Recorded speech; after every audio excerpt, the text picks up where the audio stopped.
Let me just go to another network. I think there is a lag somewhere. Just give me 1 second. Okay, sir.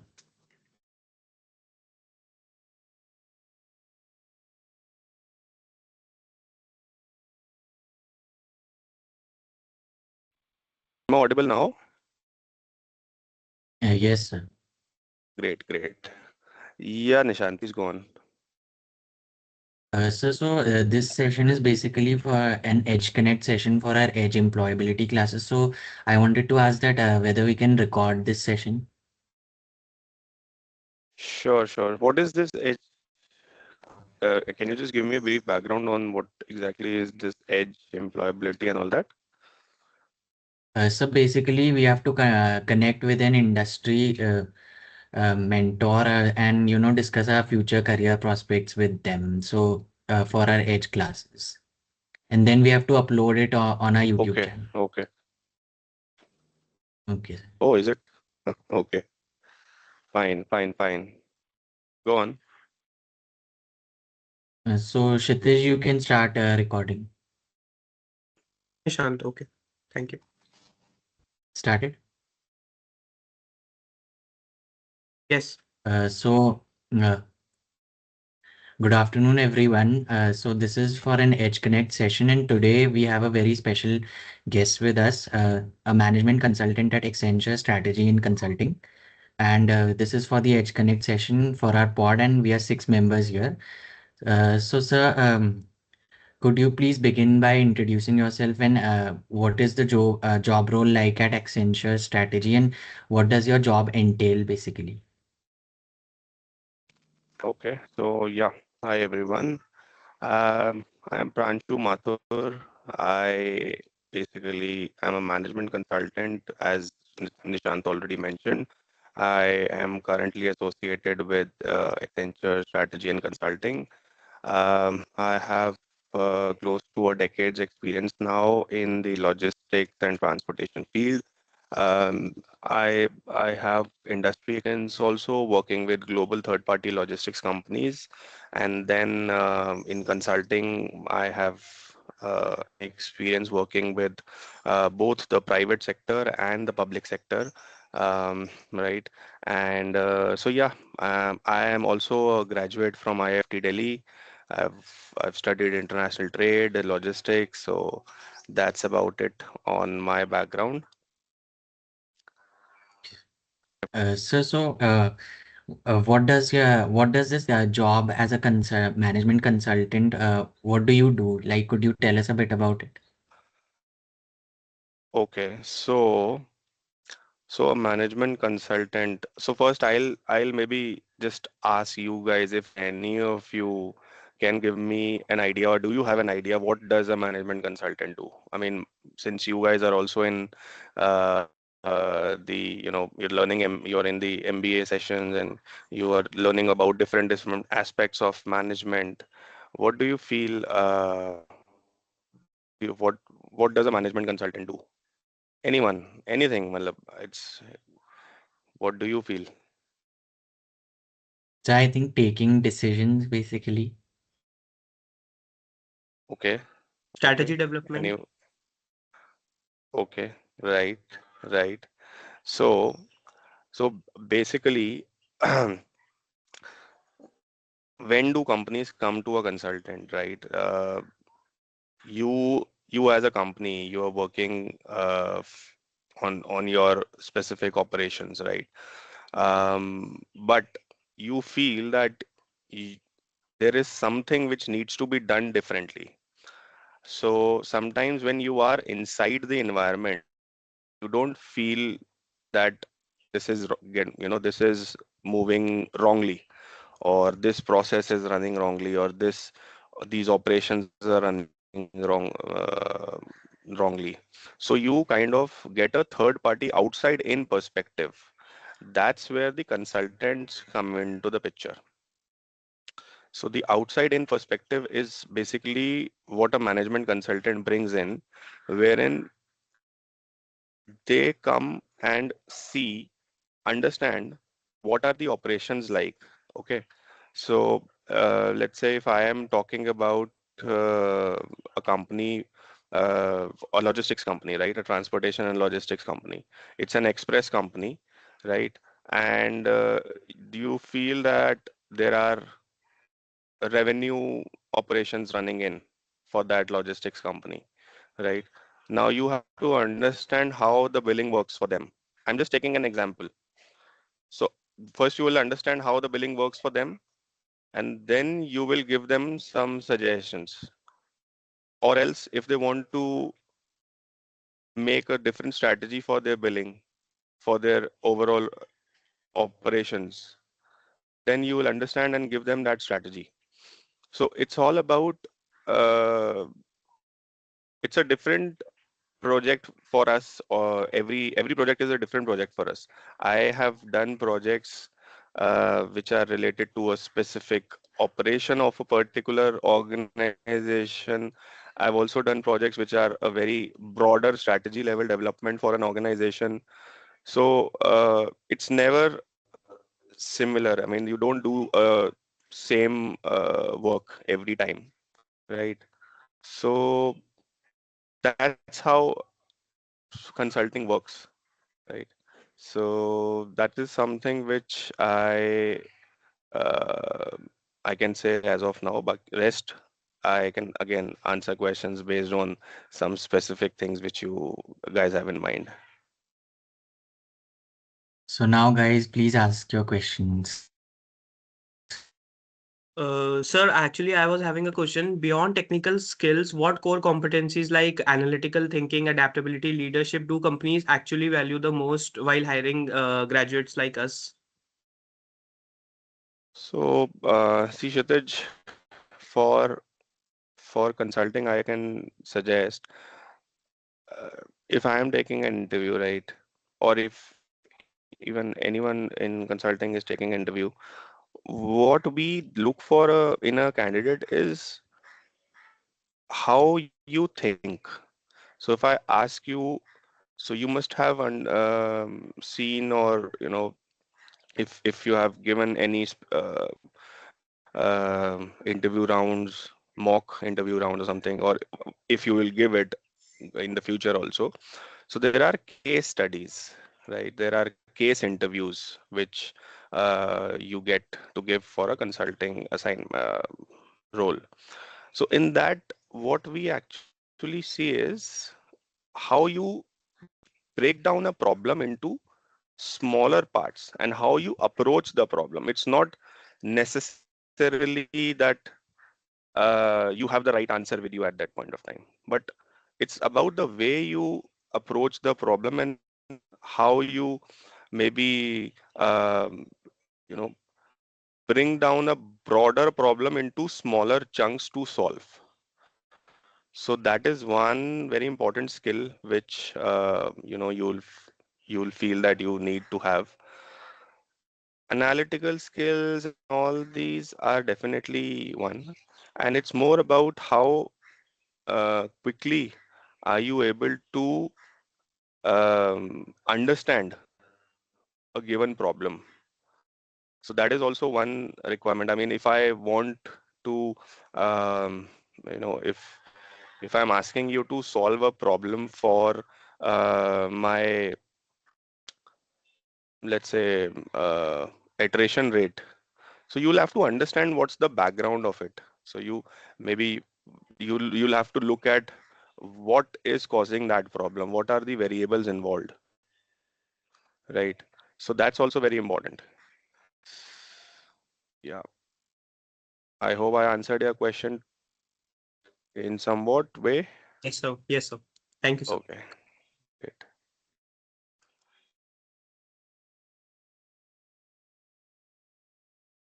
Yeah, is Ritik, I think you are asking a question, but you're not audible. Yeah, Ritik, you are not audible.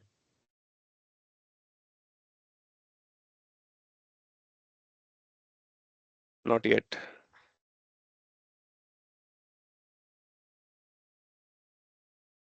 Ritik, unmute your microphone. Someone please, Pankaj or Vinayak, Ayush, you can ask. Till then, he I'm joins audible. again. Yes, Pankaj, Yes, you you are are. audible. Sir, I'm having a question like how do you see AI changing job entry level job roles? Like, should students be worried about job displacement or focus on learning how to work along with AI tools, alongside with AI tools? Well, that's a very good question, Pankaj, considering that everything, wherever you see AI is the buzzword, right? So, and what you asked is the actual problem which is being faced in the industry, that would AI take away some jobs, or we can work along with AI to help and expand on jobs. So to answer your question, AI is one of the most important is becoming one of the most important skills. And by AI, we are not just saying that you know how to use AI tools, basic usage of AI tools. Everyone nowadays knows how to chat GPT something, right? It's like the new Google. You can have answers from chat GPT and all. But the thing is how AI usage in your current companies or your current role is being done. That is important. So there are some roles which are currently not there altogether for at this point of time. But with the development in AI, there would be roles coming in where you would be looking at, okay, this new role I can look forward to if I know AI. So let's say I'll give you an example. There's been a lot of talk going on about responsible AI and how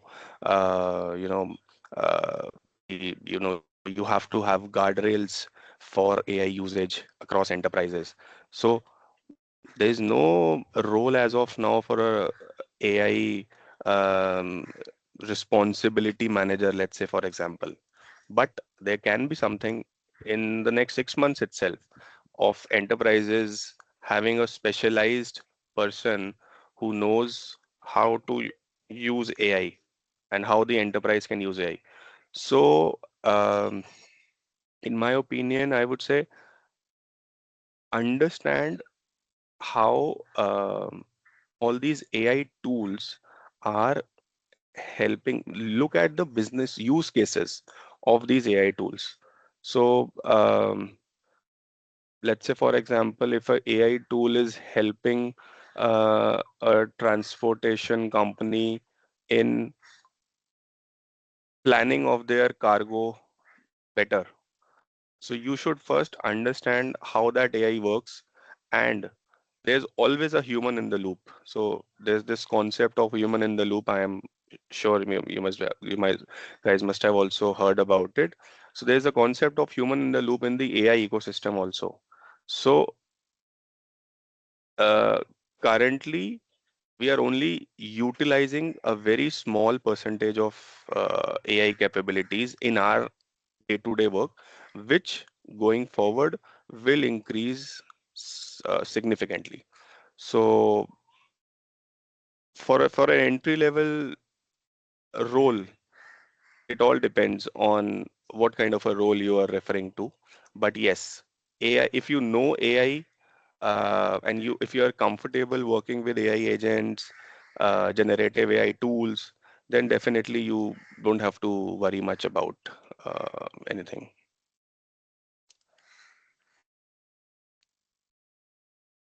I hope I answered your question.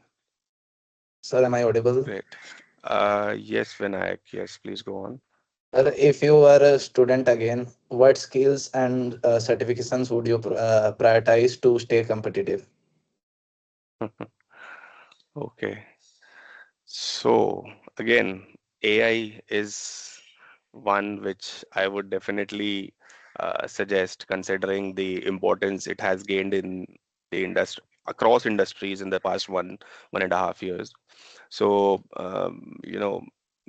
learning about AI is one. Second, I would say you should also learn something. So Let's say, for example, uh, uh, you have an interest in supply chain, right?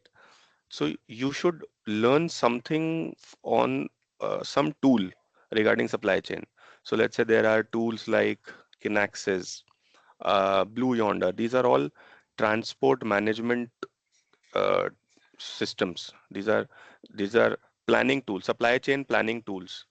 So this kind of specific tools you can learn, which are very important once you are in the industry, because a lot of enterprises utilize these tools. So let's say Kinaxis is utilized for supply chain planning, Blue Yonder is used for your transportation planning, warehouse planning, maybe your overall shipments. How do they how are they planned from the manufacturing location till the end customer? So that is something which is very important. So yeah, generically, if you say whatever field you are interested in, look for a good tool which is being used in that particular field and try to learn that. That should be important. And also try to keep learning newer technologies. I mean, people would say that only IT guys will have to learn everything new every 1 year or 2 years. But in any industry, if you know specific tools which are useful in that industry, you will never be out of options. So that's one thing which I would definitely suggest now. And I was also not very aware about it when I was a student, but yes, once now I'm in the industry, and I feel that as a student I should have been more, uh, let's say, involved and understanding about. I should have had more understanding about those tools.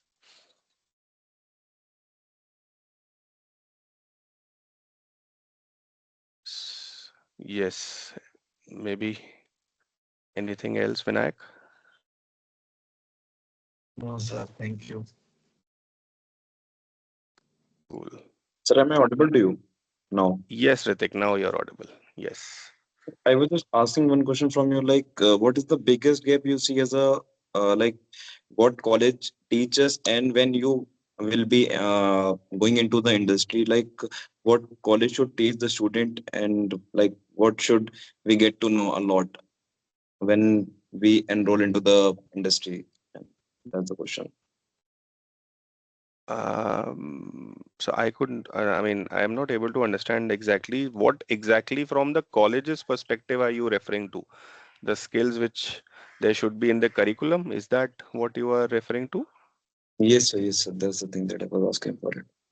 Uh, okay, so see, curriculum wise, I mean, it depends on there are same courses which are being taught across colleges, but there are differences in what is being taught. So I believe majority of the B schools, they are teaching people about the um, the usual soft skills, the usual um, you know IT skills and all. But from the industry, I would suggest work on your platform skills for Microsoft, especially.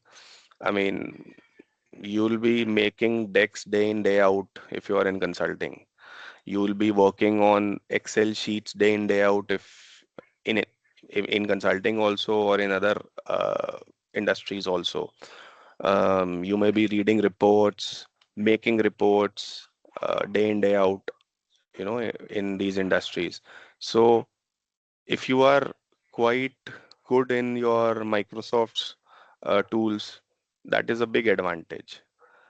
Second, um, I believe you should also be able to have the skill to put across your points. I have seen a lot of people in the industry who are hardworking, who know their work, but they are not able to uh, show it in the way they want to the right stakeholders. So your you know, I'm I'm just saying that you should be able to justify your work, and you should be able to showcase your work in the right way also. And that all, and your networking skills should also be good.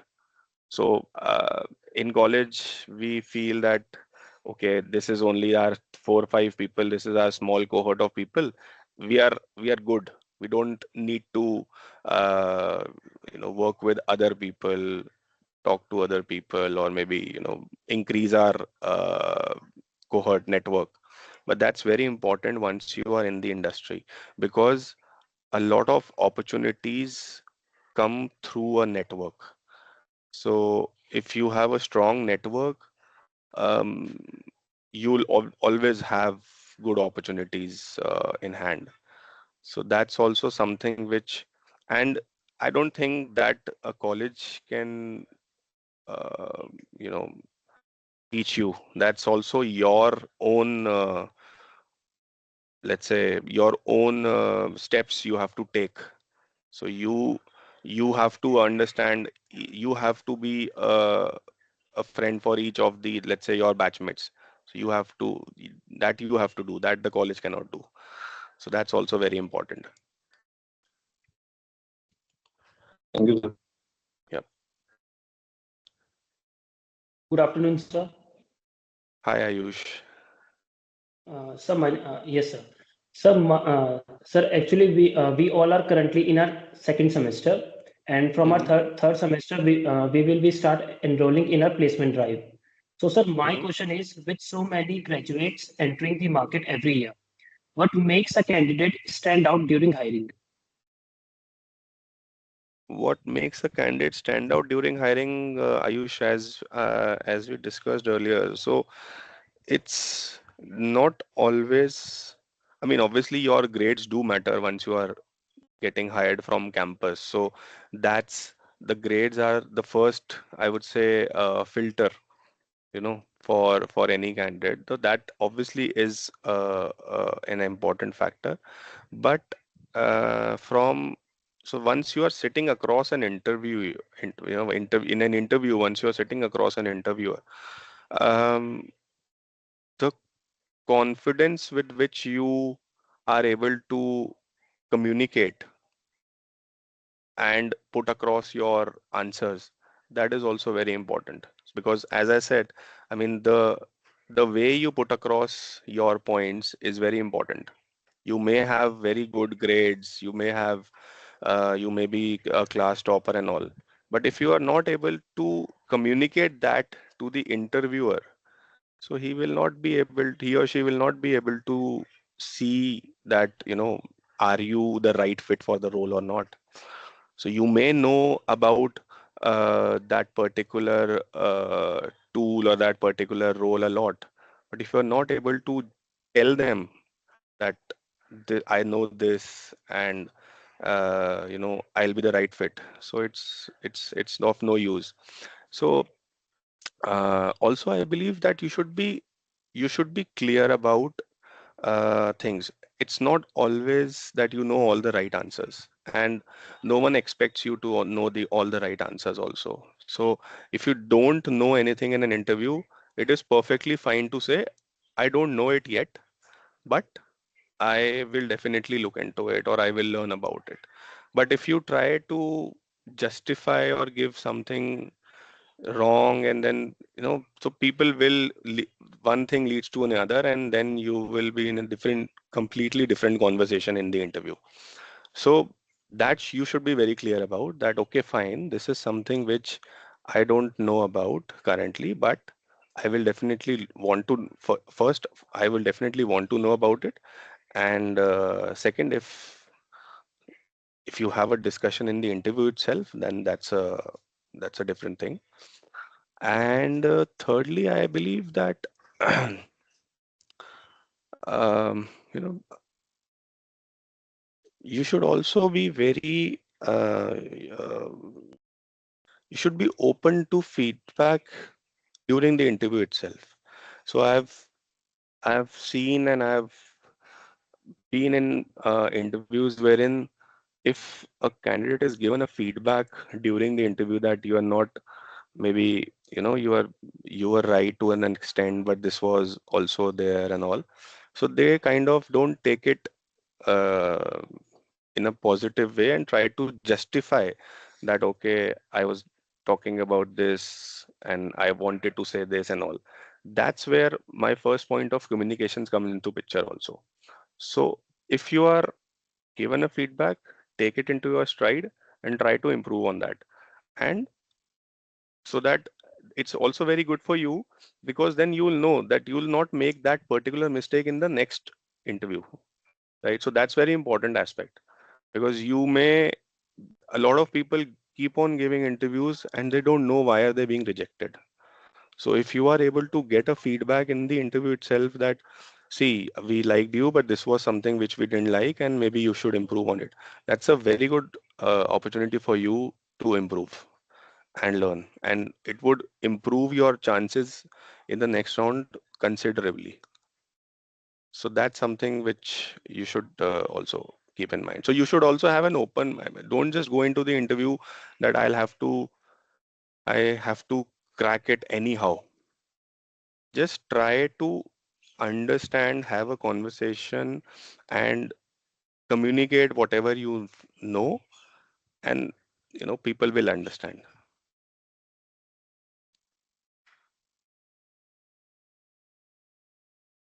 Okay, sir. Thank you. Sure. So, sir, I wanted to ask one question that can you give us some common suggestion as an industry expert that we should all follow? Suggestions for interviews you're referring Yeah, to? yeah. S- Okay, okay. So I think I've talked a lot on that already, but okay. Um, I mean, work on your resumes first. So see, your resume is the first point wherein you are filtered out. So if you need to understand what you want to showcase. What is that in your resume which should stand out, so that you are considered for an interview. Because if your resume is not shortlisted at all, you will not be sitting across an interviewer. So work on that. Look at the job roles job role which you are applying for, and try to tailor it to that particular job role. Try to see what best you are able to align it with that job role, so that your chances of shortlisting for an interview increase, right? So I'm not saying put in fabricated things in the interview, that in the resume. That's not the case. But try to align your skill set, or your experience, past experience, with the kind of role which you are applying for, so that your chances of getting shortlisted increase. Now once you are shortlisted, and once you are there for an interview, try to search for uh, you know look for the company which you are interviewing it. Look for the details of it, because a lot of interviewers, they want to understand, what do you know about our company? You are applying for a role in our company. What do you think we do? What have you understood that we do? So if you just go blank, I don't know, okay, you are applying for a role for a with a, let's say, a port operator, and you don't know what they do. So that doesn't give a very good impression to the interviewer. They also want to understand you, but they want to check if you have done your due diligence in terms of the role. Because at the end of the day, if they are spending time on interviewing you, so they also want to have you as a long-term employee. Not they're not hiring you for 6 months, right? They also want that you should spend good time. You should understand the company and all that. So that is also very important. Other than that, I believe you should also be very clear about what you know, what your future, what you see for yourself. So let's say if I ask someone, if I'm interviewing someone for management consulting analyst role, I would like to understand why do they want to come into this? Is it only that, okay, I have heard good things about, consulting, my friends are there in consulting, that's why I want to get into it? Or you actually want to, you know, uh, get in, understand, and make a career out of it? So it's not that you should have a definite plan. I have also switched. I've come into consulting after spending 6 years in the industry. So I, if someone would have asked me 5 years ago, where do you see yourself in 3 years, 4 years? I would have said I'll move up the ladder in industry itself. But the opportunity came my way and I grabbed it. But uh, you should be very clear on what you want to do in the role which you are getting into. So in the next 2 years, 3 years, you should be, you should be able to give them a plan of action which you have in mind. So that gives a clarity on your thoughts also, that okay, you are not just giving an interview just for the sake of it, ki nahi, I need a job and that's why whatever comes my way, I am just going for it. That's not the right way to approach any interview, because then people kind of get that feeling that you are just getting it for the sake of it. Because I've taken interviews in IITs, technical people wanting to come into consulting just because of the fact that Accenture was coming into it. So there's no point of, I mean, we got that feeling, okay, you are just coming in because you are not getting a technical company first. If there would be a technical company first interviewing, you would not have sit for our interview. So that's something which you need to be clear about. Anything else specific to any specific question you have regarding interviews other than this? Kshitij, any follow-up on this? So then let me No, know. sir. No, sir. Thank you. Sure. Any further questions you have? Anyone? Please feel free to ask. I mean, there's no problem in asking even the same question again if you don't feel that I gave you whatever I gave you the answer for, you are not satisfied with that. Please go on and ask follow-up questions or something like that. That's not an issue. Do you want to ask any question, guys?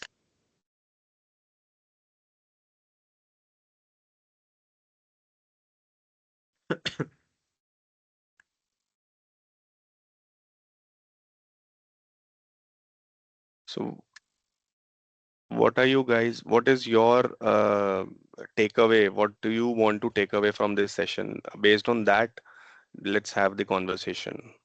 I mean, whatever skill, interview tips and all that we have discussed. Other than that, what is your um key requirement basically? That I want to understand.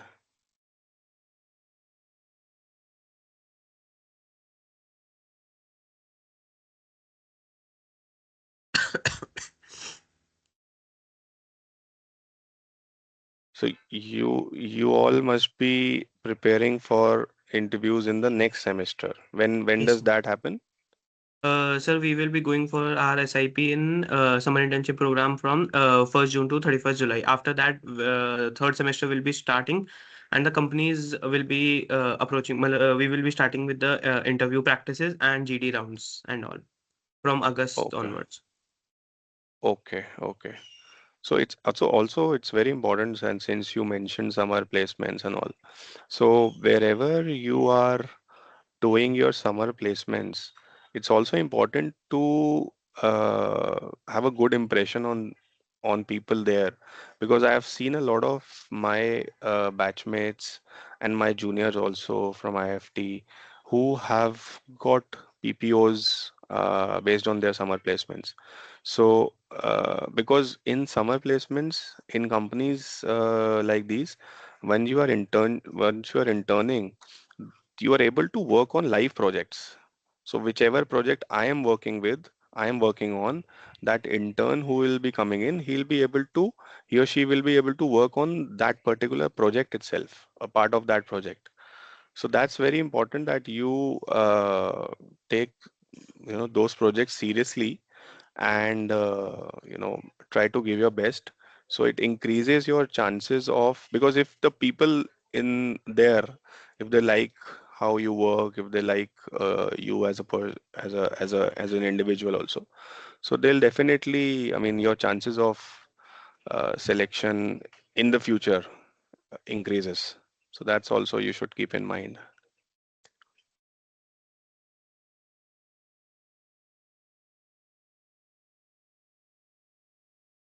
Cool. So Nishant, if there's nothing else on anyone's mind, let me give you guys 20 minutes back, and I I hope you you had your questions answered. And if there's anything else, if any one of you wants to connect with, do you have my details? Maybe connect with me on LinkedIn, and I'll be happy to give you any answers for any questions you have regarding interviews and all that. Yeah. Yes, so we can conclude now. Kshitij, conclude. Thank you, sir, for so much sharing your valuable insight with us today. Your perspective on industry trends, skills, and future opportunities has given us real clarity about how we should prepare ourselves. This session has definitely helped us to connect classroom learning with real world expectation. We truly appreciate your time and guidance. Thank you, sir. Thank you everyone, and best of luck for your Thank you, Thank you, sir. sir. Thank interviews. you, sir. Thank you, sir. Thank Thank you, you. sir, Thank you, for sir. Yeah. giving us. Take care. Bye bye. Thank you so much, sir, for your time. Bye. Bye. Bye, sir.